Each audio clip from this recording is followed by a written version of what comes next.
Here we are with Stuart Higgs, is the boss of the Superbike, and we are in the race direction, obviously, with a lot of screen. You must have the eyes of a spider to look after all these things.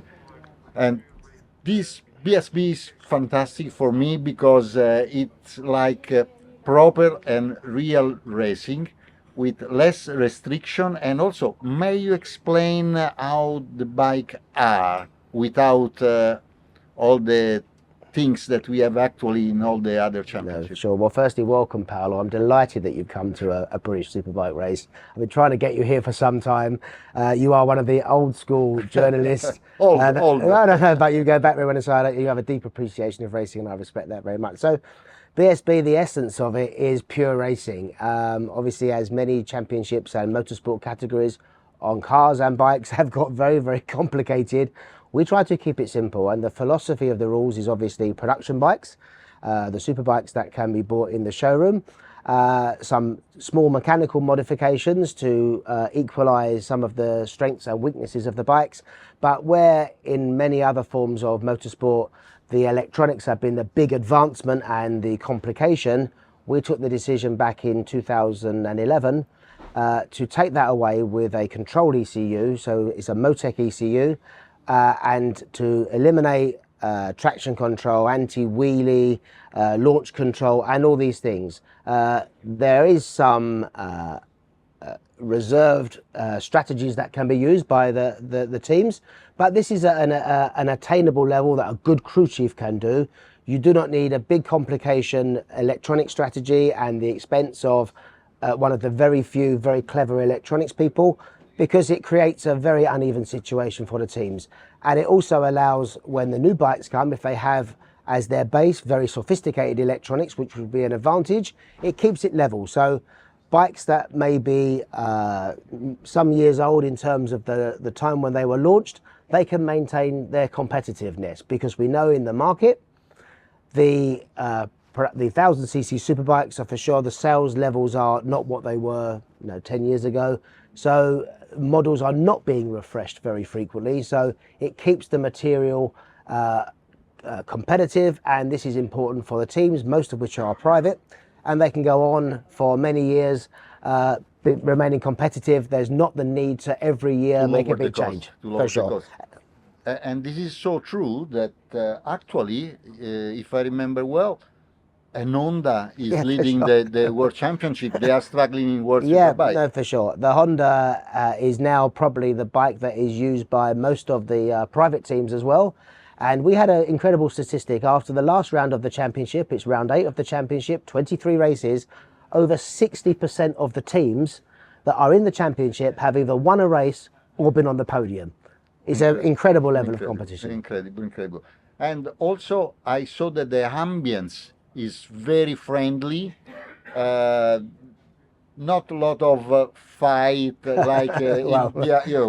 In the last few days we have had a lot. We have our moments for sure, and he's always at this track. There is something about this race with 3 rounds remaining, the tension comes up because the point system goes up a little bit, and for sure we have some animosity, but it's good for the show. But it's a real thing. It's not pretend theatre. For sure, people want to win, and we have to manage it like human beings. Yeah. And also, I saw that there is a category for 660 Aprilia versus Triumph, and there is a fight, and there is an Italian. Yeah, Eduardo Colombi has been the sensation of the year. And coming to the tracks like Oulton Park, which is an incredible technical circuit, he came to this race. It's his first race in the UK back in May, and was on the pace immediately, and everybody was, wow, this guy's got fantastic talent. And also here we have a wild card with Filippo Rovelli with Triumph Italy and Triumph UK. First time he see this circuit that is very difficult and very fast. First time on the Triumph, and he had the 6th time today, so it's not so bad. No, it's good. But we would like to see more English rider in all the other championship, not only in BSB? What you could do for achieve this goal? For sure, it's a challenge, but there are some cultural differences between the UK, but I also think we are not so different to the USA and maybe Australia, and which were some of the old nations that were very strong in the Premier class, be it 500 GP or the early days of MotoGP. So it is a challenge, but I think we've seen with the path that maybe Jake Dixon has taken, if someone is young enough and they are in BSB and they are doing a good job and are fantastically fast and have that skill, maybe if they can come in at a Moto2 level, we stand a chance. I think it is difficult getting a family in the UK to take their child out of education and their home life and move to Spain as maybe a 12 or a 13-year-old and start a new life, because I think that has been one of the previous potential kind of pathways, but I don't think that is really that realistic. We have the British Talent Cup, which is a collaboration between ourselves and Dorna, so we're getting into the system that way, with then a pathway through to the Rookies Series or Junior GP. So it is a slow burn, but I talk to even people like Wayne Rainey, who is in my position in Moto America, and it's important we keep the standard of the championship high, and so the depth is good. And like anything in any sport, if you're good enough, talent will shine through. And we got to be patient. Last question, not related to British Superbike. It's look like Liberty Media will come in MotoGP.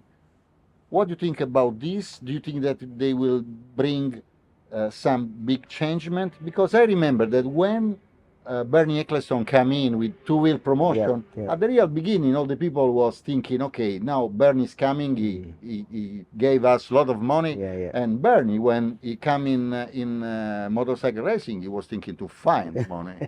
So at the end, he disappeared. What do you think about this? Well, I mean, Liberty have obviously made a big transaction, and I'm sure, like in any business, they're not doing it just to maintain a status quo.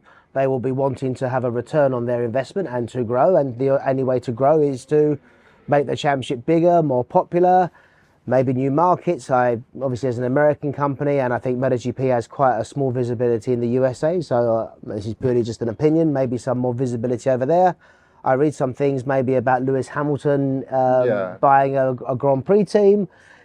I mean, I think it's not going to be one single thing for sure. It's going to be many different components, but I think when you see the activity of a Formula One driver over a weekend in terms of what they have to do outside of the car, I mean, I think that will be perhaps the biggest shock for the MotoGP world, is if they go down that route, is that riders are going to find themselves in a much more in demand for external activities, which obviously will be a big maybe a culture change. But I think, again, a personal view, I think the sport, we know MotoGP and motorcycle racing is a fantastic sport, the energy, the emotion, but it's not about us, it's about the people who need to be converted.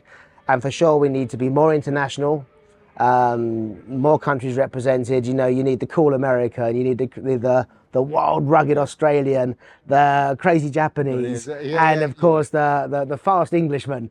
Obviously, I'm being oversimplistic, but for sure it needs to be truly international, and that's not necessarily the easiest thing to achieve. But if we can get lots of different components working in the right direction, then the base product is still fantastic, and I think we've not got to lose sight of that. So before we start messing around with the base product, we gotta make sure that that's absolutely stable, and then do the rest.